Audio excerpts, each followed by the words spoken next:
cuando son las 8:52 de la mañana. Le damos la bienvenida a nuestra primera entrevista del día de hoy.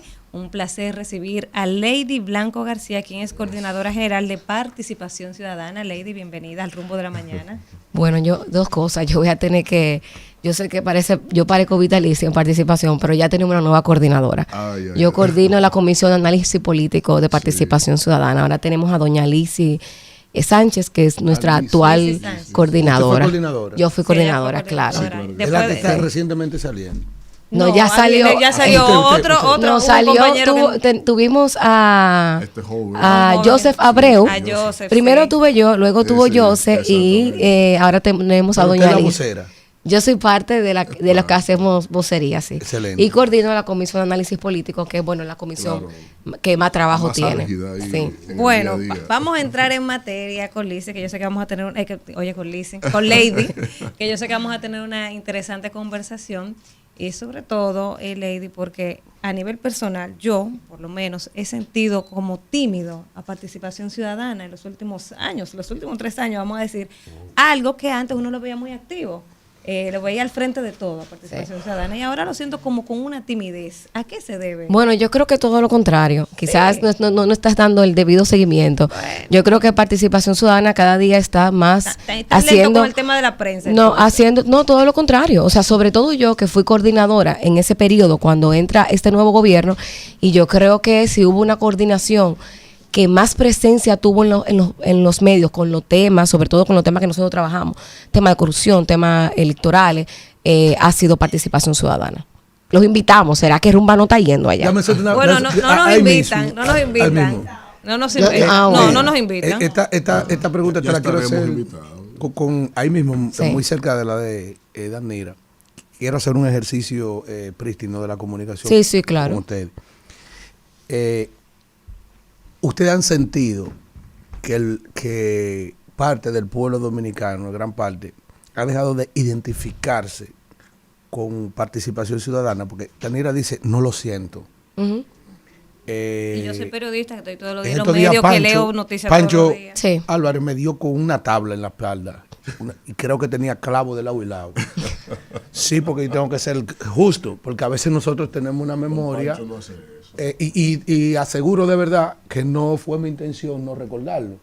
Digo que si la gente ha perdido interés con ustedes, oye, ¿por qué? Porque Pancho, yo le dije, porque personas de Participación Ciudadana han ido al tren gubernamental. Entonces él me dio con una tabla dura y con la verdad, cuando me dijo, no, pero espérate, no en este gobierno. Porque también en Participación Ciudadana, que parte de la sociedad civil también estuvieron personas también en los otros gobiernos y los enumeramos aquí. Sí, así es. Pero ¿ustedes sienten que la gente le ha perdido un poco de interés? No, todo lo contrario. Yo pienso, bueno, ahora cumplimos 30 años. Okay. Y 30 años apelando a un país más transparente, a que haya justicia social, a que realmente tengamos verdaderamente institucionalidad. Yo creo que en la historia de la República Dominicana moderna, la historia democrática de la República Dominicana, no se puede escribirse en la presencia de Participación Ciudadana. Ahora bien, hay que entender que todos los que somos parte de Participación Ciudadana, no los que son parte del equipo técnico, que son asalariados, somos voluntarios. En mi caso, yo trabajo de manera voluntaria a Participación Ciudadana. Yo entré a Participación Ciudadana con 18 años en una observación electoral y he ido caminando la institución en los diferentes espacios de la institución. Pero yo tengo mi trabajo. Yo trabajo en la UAS. Ese es mi trabajo, el que me da de comer, como quien dice, ¿verdad? Pero todos somos voluntarios. ¿Qué quiere decir eso? Que Participación no puede atar a nadie. Que si un gobierno lo llama porque entiende que va a poder aportar desde su ejercicio, pues abierto está a que se vaya a la institución, porque no podemos hacer otra cosa.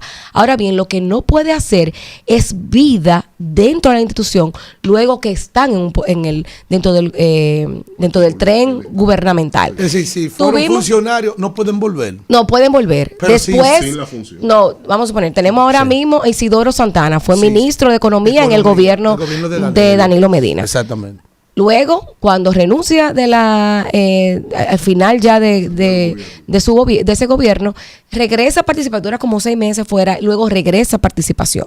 Entonces ahora forma parte de participación. O sea, nunca dejan de pertenecer a la institución.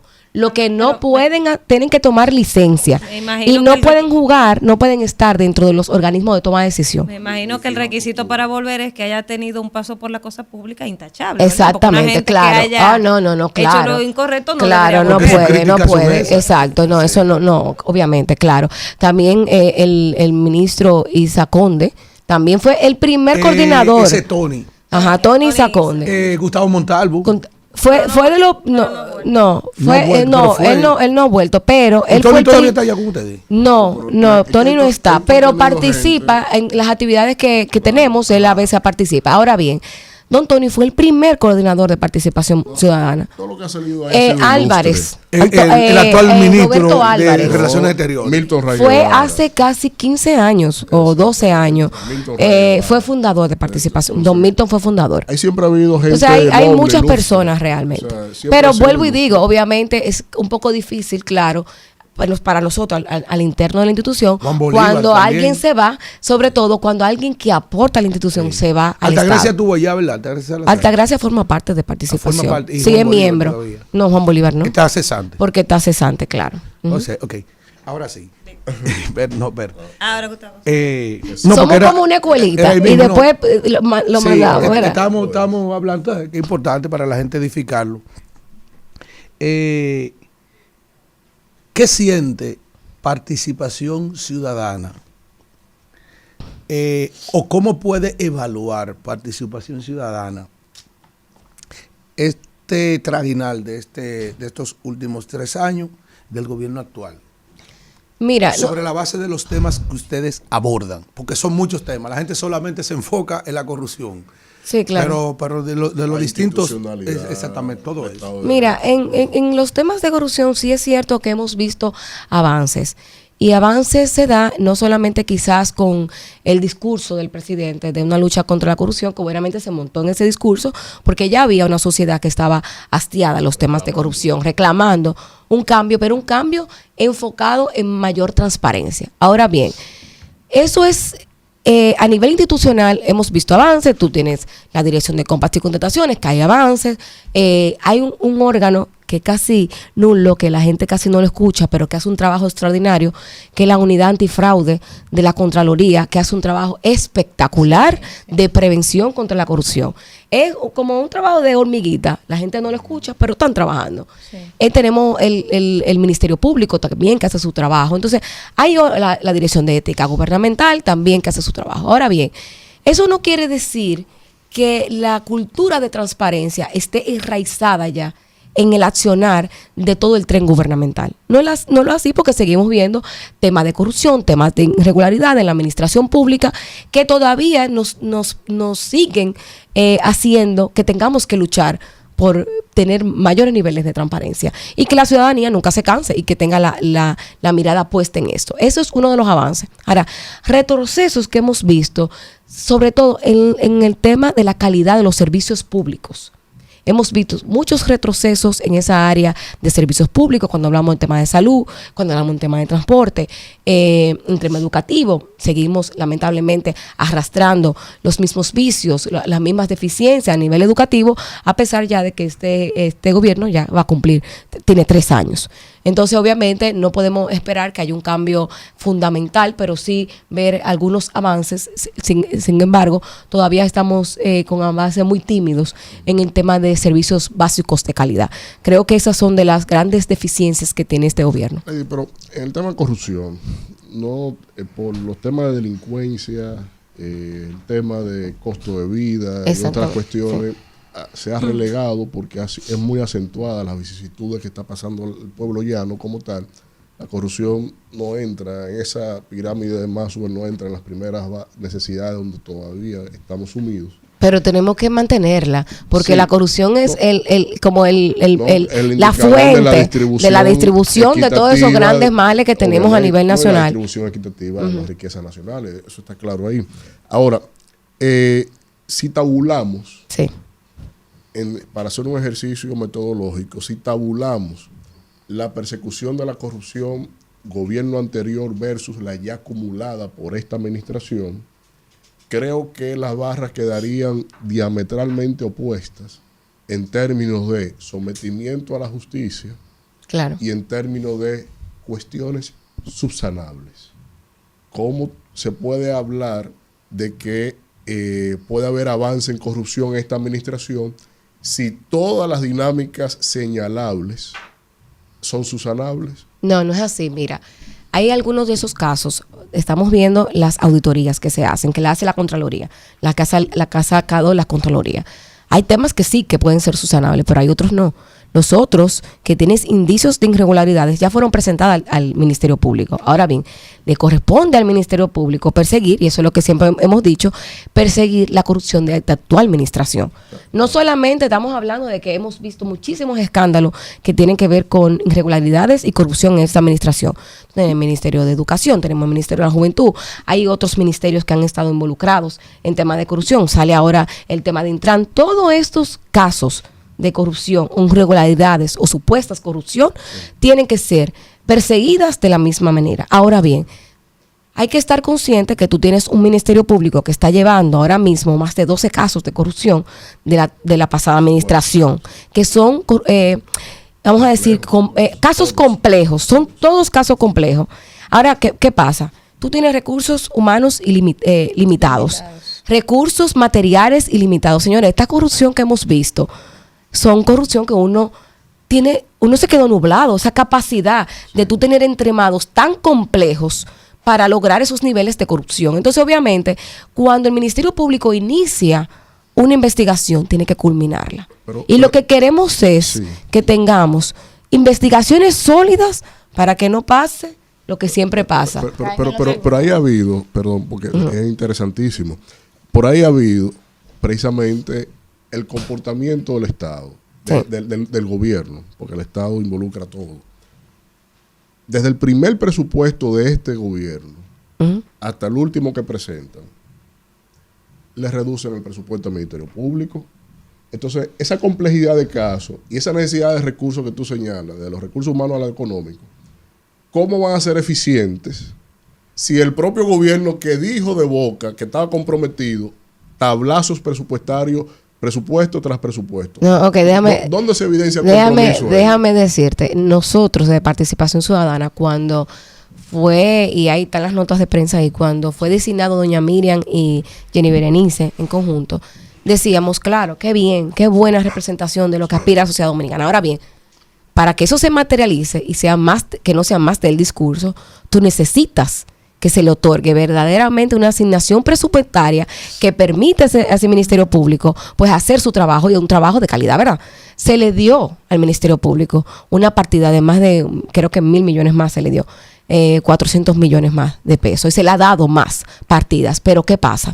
Acuérdense que ese Ministerio Público no solamente tiene la acción penal frente a la sociedad dominicana, la política criminal frente a la sociedad dominicana, donde se le va los recursos a ese Ministerio Público en el sistema penitenciario, ahí se va todo. Que es languideciente. Entonces, claro, muchísimas debilidades tiene ese sistema penitenciario, pero la gran mayoría, y en una reunión que tuvimos con doña Miriam Germán, con estos temas de cómo qué cosas se podrían hacer, sobre todo de la sociedad civil, qué podríamos también demandar, porque obviamente ella conoce a nivel interno su institución, y nos decía, bueno, tenemos un problema serio, o sea, los recursos mayúsculos de este Ministerio Público se van en el sistema penitenciario. Entonces, obviamente ha habido una propuesta desde el gobierno que nosotros hemos estado y se llevó al CES, en el marco de las reformas, que esa es otra cosa que se ha quedado en el aire. El gobierno inició con 14 reformas, y esas reformas no tenemos ninguna. No tenemos las mesas, y en esas mesas no tenemos ninguna que haya salido a flote. Solamente salió la de la reforma a las leyes electorales, que fueron unas modificaciones muy endebles de cara a lo que la sociedad dominicana quería. Y entonces ahí estamos viendo que estamos arrastrando los mismos vicios, lamentablemente, de la cultura política clientelar. ¿Qué ha pasado con la Marcha Verde? Sí. Que creo que desapareció, o sea, no se siente. Y tú decías hace unos momentos cómo el Estado como que se ha retrocedido en ciertos casos, los servicios públicos. Vemos casos de corrupción como en las pasadas administraciones, y no se siente esa Marcha Verde que empoderó a este país, que visibilizó esos casos de corrupción y que también hay ahora, pero uno no siente como el mismo accionar de la Marcha Verde. Lo que pasa es que Marcha Verde ya no existe. Marcha Verde se creó, o sea, Marcha Verde fue un movimiento colectivo. Estaba Sociedad Dominicana, ahí estaban las organizaciones sociales de manera colectiva, Foro Ciudadano, Participación Ciudadana, Solidaridad Justicia. Hubo muchas organizaciones sociales también a nivel territorial que se unieron para luchar con el fin de la corrupción y la impunidad. Ese fue el objetivo. No, lo que te quiero decir, ya esos colectivos, cada quien le corresponde luchar desde sus bancadas. Nosotros participación lo seguimos haciendo, seguimos demandando mayores niveles de transparencia. Lo que yo digo, por ejemplo, lo que los unió aún permanece en el país. Así es. Entonces, ¿por qué no volver a unirse? Si al final lo que queremos es acabar con la corrupción, o sea, ¿por qué no unificarnos? Porque no hemos acabado. Sí hemos avanzado, mucho se avanzó. No obstante que no hemos acabado, sino que hay un problema serio. La corrupción nunca se va a acabar. No se acaba aquí, no se acaba ni en Pekín. Eso vino con la fundación del mundo de la vida. No, sí, no se acaba en ningún lado. Ahora, lo que sí te debe acabar es la impunidad. Porque, ¿qué pasa? En la medida en que tenemos... Sí, porque el hombre hace lo que quiere. Claro, en la medida en que tú tienes falta de rendición de cuentas, no hay sanciones. Aquí hay más de 20 años de corrupción sin castigo. ¿Qué quiere decir eso? Que tú... puede tener irregularidades, tú puedes ser presa de la corrupción, sin embargo, lamentablemente al no tener consecuencias, tú dices, exactamente, tú dices, bueno, esto es más de lo mismo, no hay consecuencia. Entonces, eso es lo que seguimos viendo. ¿Por qué? Porque no hay una verdadera prevención, pero aparte de prevención, no hay, lamentablemente, todavía sentencias ejemplarizadoras. Lady, ¿verdad? Sí, Lady. Mira, a mí me parecen muy interesantes estos planteamientos que tú estás haciendo. El otro día tuvimos por aquí a Pancho Álvarez. Sí. Sí. Y bueno, y él decía que a todo el mundo hay que garantizarle sus derechos. Sí. Mi pregunta va en ese sentido. O sea, tenemos una sociedad civil que está participando del gobierno del PRM y que ha participado también en otros gobiernos porque tiene muy buenos técnicos. Acuérdense que cuando salen de Participación Ciudadana o de cualquier otro colectivo ya no forman parte de la sociedad civil. Exactamente, bueno, pero salieron de Participación Ciudadana, no hicieron una carrera política que les permitiera evaluar su vocación de servicio para ir a una posición, sino que son técnicos que, ¿verdad?, de la sociedad civil tienen un perfil y el gobierno pues ha considerado que estén en una posición que han hecho muy buen trabajo. Bueno, Roberto Álvarez también proviene de ese sector, entre otros funcionarios. Hablamos de que no haya impunidad, de que hay que combatir temas como la corrupción. Víctor habla de la pirámide de Maslow, que no tiene sus necesidades cubiertas, no puede pensar en temas de valores como eso. Ahora, todos estamos conscientes que hay que erradicarlo, pero también garantizar que los servidores públicos que van a una posición también tengan sus derechos garantizados, la presunción de inocencia, o sea, que no todo el mundo pueda señalar, que no todo el mundo pueda destruir, porque los intereses obviamente se prestan para dañar la moral de quien sea, porque el que tiene recursos puede comprar opiniones y garantizar que una justicia que puede ser mediatizada y que puede ser muy influenciada por comunicadores de poder, pues obviamente se vayan de un lado de la balanza y aplasten a gente honesta que está en la política haciendo un trabajo de verdad, que tiene una carrera política de verdad y que se vea como una lucha entre la sociedad civil y el que está haciendo carrera política, que todo el que está haciendo carrera política es corrupto y que todo el que está en la sociedad civil es bueno. Y yo creo que no hay que generalizar, no es así, sino que hay que garantizar que la gente seria que hace política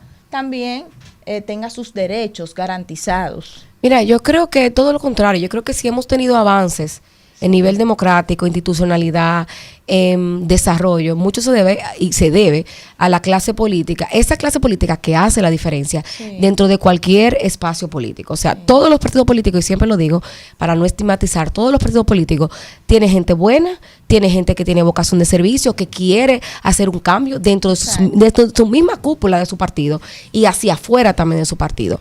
Por eso no podemos estigmatizar a los que están en vida política partidaria. Todo lo contrario. Yo valoro muchísimo el que es honesto, el que tiene vocación de servicio, el que conoce su comunidad y los problemas de su comunidad y se integra a un partido político, trabaja dentro de ese partido político y logra una posición. Para mí eso es muy valioso. Ahora bien, el político y el que llega a una posición de poder, sobre todo una posición donde trabaja y maneja recursos, tiene que tener claro que tiene que tener la vista 2020.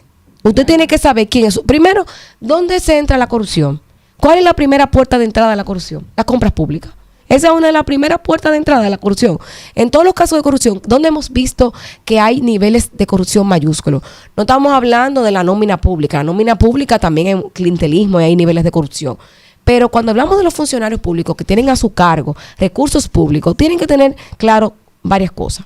Usted tiene que saber quién es su comité de compra. Usted no puede soltar ese comité de compra. Usted tiene de confiar hasta de respirar. Porque usted no sabe, yo puedo confiar en ti, pero yo no sé qué interés tú puedes tener ahí. Usted tiene que darse cuenta hasta de lo que usted firma. Sobre todo cuando involucra montos muy mayúsculos del Fondo de la República Dominicana, o sea, del patrimonio público. Y aparte de eso, miren, es verdad que, como decíamos, la corrupción nunca se va a acabar. Hay que crear mecanismos que permitan que hacer barreras más sólidas. Que el hombre lo piense la ley de compras y contrataciones que tenemos es una ley muy débil. ¿La ley? La ley de compras y contrataciones. Una ley que se ha querido modificar, se ha llevado muy ambigua, necesita modificar para hacerla más endeble todavía. No. Hay que ver, porque nosotros desde Participación Ciudadana y hay otros colectivos también que se han unido y hemos hecho recomendaciones al proyecto que se ha establecido. Sobre todo garras a la dirección. Ahora bien, ¿por qué te digo eso? Porque hay un plan piloto y ya hay algunas instituciones que lo tienen, que son los oficiales de cumplimiento. Si usted maneja recursos, instituciones que manejan recursos, solicite su oficial de cumplimiento. Entonces, tampoco se la ponga en China al órgano de control regulador cuando va no solamente a la Dirección de Compras y Contrataciones, también a la Cámara de Cuentas. Usted tiene que abrirle la puerta a todo lo contrario, Contraloría, tú tienes que abrirle la puerta. ¿Por qué? Porque usted tiene que estar de la acera de la transparencia. Con ese tema de compras y contrataciones. Pero déjame terminarle a ella el tema del debido proceso. Mira, ¿qué pasa aquí? Nosotros tenemos una justicia penal lenta en temas de corrupción. Cuando hablamos de temas de corrupción, ¿cuántos casos tenemos que duran 5, 6, 10, 20 años? Y todavía no tenemos sentencia. Siempre se debe garantizar el debido proceso. Claro. Y la garantía judicial y la tutela judicial. Siempre eso debe ser pues una garantía constitucional. Sí. Ahora bien, hay que estar consciente que también el pueblo dominicano tiene ansias de justicia en los temas de corrupción. Entonces, cuando tú ves temas de corrupción y tú ves los niveles de pobreza, los niveles de desigualdad, como tú bien decías, cuando tú ves todo eso y tú ves entonces funcionarios que hacen ostentación de riquezas, que tú mismo te cuestionas de dónde proviene, entonces llega un punto que la misma ciudadanía ya dice, no, yo no quiero garantía. No, pero aunque no quieran garantía, usted tiene que tener la garantía. Hay que cumplir con la garantía, pero los tribunales también tienen que tener un equilibrio.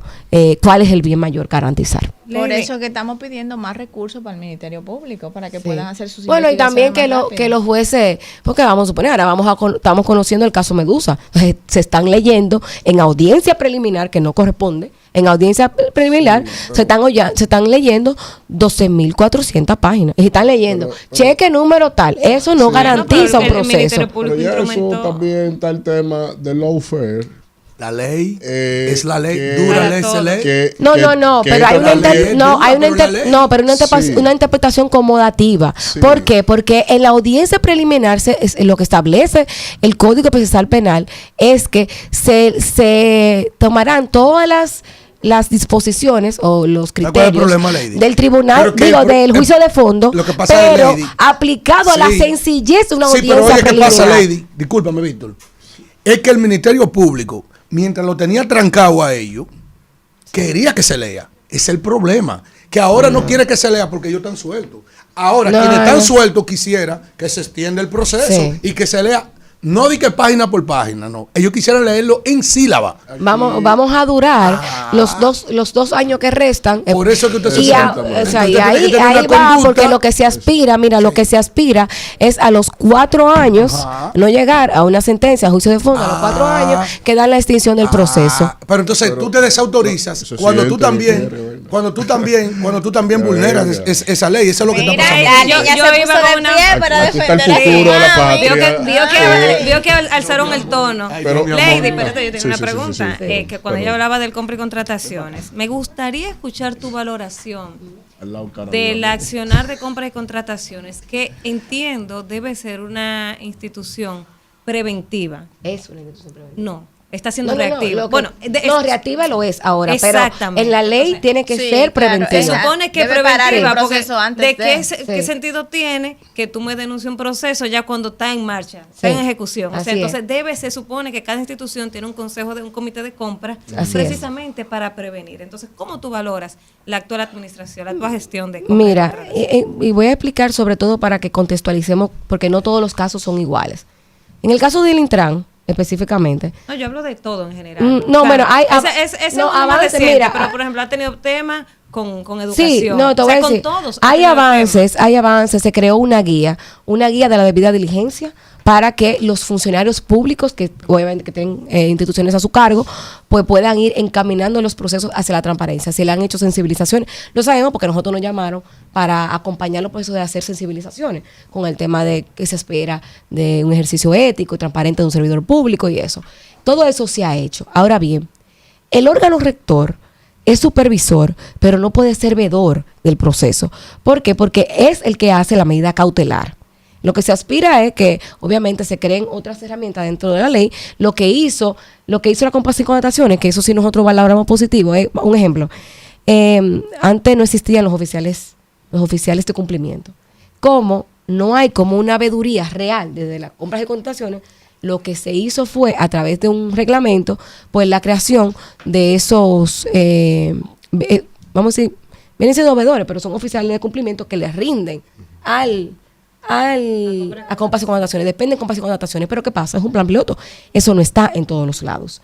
La cultura de transparencia, tú no la generas de la noche a la mañana. Tú puedes hacer cambios, pero realmente eso no se cambia de la noche a la mañana. Ahora bien, ¿qué estamos viendo con compras y contrataciones? Lo bien que tú decías. Estamos viendo una compras y contrataciones más que preventiva, reactiva. Y lo vemos, y si lo miramos en el último caso, cuando tú tienes una licitación que te llega y no la adjudica compras y contrataciones, sino el órgano, Intran la adjudica, un ejemplo, en abril, pero salen las impugnaciones mayo y junio, no puede ser que se suspenda el proceso en octubre, a finales de octubre. O sea, quiere decir que compras y contrataciones dilató ese proceso cuando ya habían serias irregularidades. Entonces, ahí tenemos un órgano que está siendo más reactivo, pero una reacción también lenta. O sea, lo que queremos es un órgano preventivo, pero cuando le toque reaccionar, lo haga con la efectividad y la oportunidad. Bueno, pues vamos a agradecer a Lady. Que su ponderación de la campaña electoral, que ya está aperturada, que ya está aperturada. Eso inició ella de tiempo hace con mucho. La Junta porque la campaña nunca ha parado en este país. Esto nunca ha parado. Brevemente ahí el planteamiento de participación ciudadana de cara al año 2024. Bueno, nosotros aspiramos que tengamos una contienda electoral más transparente, sobre todo más equitativa, donde haya más presencia de mujeres en las diferentes posiciones. Tenemos muchísimo trabajo. Porque son divididas. Sí, tenemos mucho trabajo, pero tenemos mucho trabajo de cara a que se cumplan, sobre todo con el tema del financiamiento de los partidos, el tema de la transparencia de los partidos, que los partidos presenten rendición de cuentas, porque hemos visto, y sobre todo en el gobierno, que hay personas vinculadas al tema del narcotráfico, al lavado, que están en un curul o que están siendo señalados por temas de corrupción o por temas de narcotráfico y lavado, y ahora mismo han sido beneficiados a través de una encuesta a lo interno de sus partidos para volver otra vez a ser candidatos. Entonces ahí tenemos que vernos, los partidos tienen que verse a lo interno, el PRM tiene que verse a lo interno de sus partidos. ¿Por qué?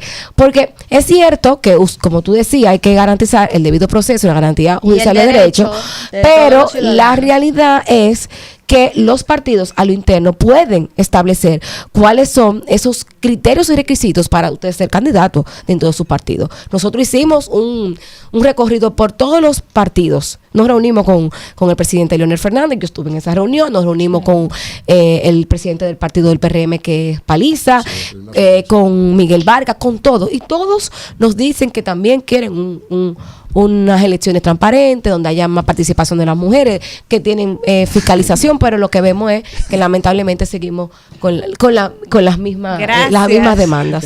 Gracias a Lady Blanco, coordinadora de análisis político de Participación Ciudadana. Estos micrófonos son suyos. Tenemos que verlo permanentemente. Gracias. Estoy en la obligación de mandarle las notas de prensa, no llega nada, las no convocatorias. Ayer tuvimos una rueda de prensa con el tema del Tribunal Constitucional, o sea que siempre vamos a estar entonces mandándote de la información. Gracias, Lady. Adelante, Isidro.